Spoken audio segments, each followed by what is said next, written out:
Just be here, Margaret, and we're back to a new Phineas and Ferb episode review. And if you haven't last one, go and check it out. We're back with the next two episodes of season 5 of Phineas and Ferb.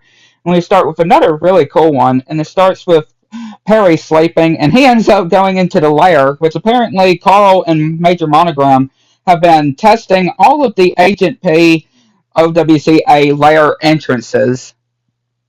And yeah, Candace just saying the different things happening. And yeah, Carl is the only one that's going to be doing all of these entrances. Like, he does not get paid enough. I'm sorry, but Carl does not get paid enough. Major Monogram does not treat him. I mean, he was an intern for a long time, of course, but he does not get paid enough. And apparently, Doofenshmirtz is on vacation as well. So yeah, Perry is basically free this whole day. And yeah, the gang is making these drinks, and of course, Candace doesn't see this really a busable thing. And then we see this machine that they made, and doing these different tests as well. And yeah, Isabella tastes the first one, and she thinks it's pretty alright, and they're continuing to make more, while Carl is checking the different layer entrances, and we get this music or the song as well, which while he's checking the different entrances, and yeah, it's a quite interesting one, I can just say, a quite interesting song while he's checking the different entrances, even saying, oh, what is his name? I don't, that guy that lives in the caves from Milo Murphy. Y'all know which one I'm talking about. I cannot remember his name for some reason. I don't know why, but yeah, we get him as a cameo. Again, I don't know why I can't remember him from Milo Murphy, but you know who I'm talking about. I, for some reason, I think it's Scott, but at the same time, I can't remember his name exactly. But y'all know who I'm talking about. And yeah, him just keep going through these different holes and stuff. And again, just he does not get paid enough. I'm just saying, does not get well paid enough until eventually he gets stuck.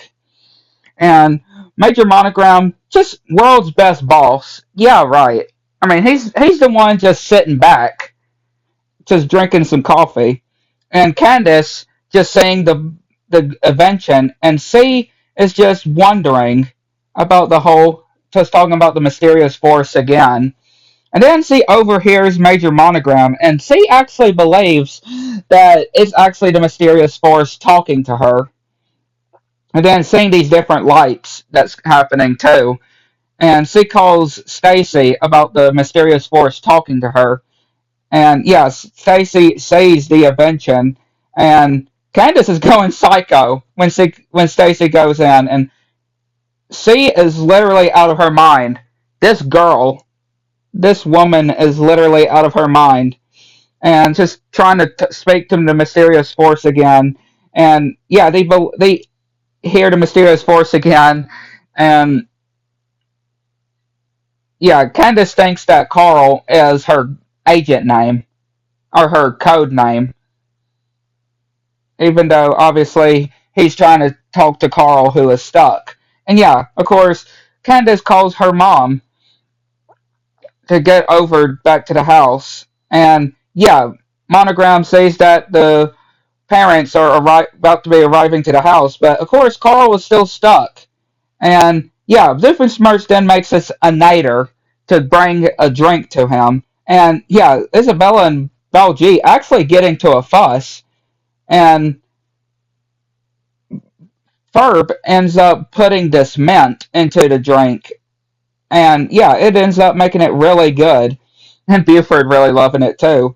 And Monogram trying to get to Carl and seeing this emergency hatch, which then the parents then see the stand, which of course Candace wanting to take their parents. And yeah, Monogram ends up making the invention disappear by one of the openings, hatches, and the invention ends up going to Doofenshmirtz and giving him a drink, which Perry, with those muscles, ends up closing the hatch. And of course, Candace just losing her mind when the invention is gone. And yeah, all of the entrances have been secured. And then they go to all on the other parts of the world, which, yeah, Carl passes out. Like, yeah, he does not get paid enough. And Candace just is like, curse you, mysterious force. And, yeah, quite interesting episode. Then we go to the next one, and it's another interesting one. And it starts with Buford and Baljeet freaking out because apparently, and also from what they have heard, that they are canceling one of their favorite shows. Phineas and Ferb and Isabella and Buford and Baljeet's favorite show before the final episode has aired, was they actually decide to make their own conclusion. And of course, Candace is talking to Stacy and showing up these portraits, which she's like, "How did it even get into my bedroom?" And Stacy even says that all the portraits are in their house, in her house too. And she's like, "Wow, they are fast." And Doofenshmirtz is actually trying to date again.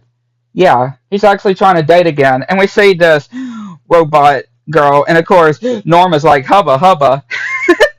And of course, Doofenshmirtz is like, "Get your own profile, Norm."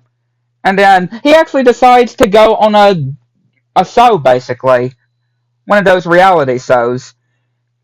And yeah, we see this cool build that the boys have made, and the cool outfits too, which are really cool. And of course, Candace is going along with them just so she can keep an eye on them, and for when their mom gets home. And yeah, they're going through, and we get this cool song as well, which is really cool. Well, navigating through this place, really an interesting song until Buford ends up falling into this trap. And then we see the show that Doofenshmirtz is in and sees all these different guys that are competing. And when Doofenshmirtz is about to like after he says, "My name is Heinz Doofenshmirtz," and then it just cuts to a commercial break.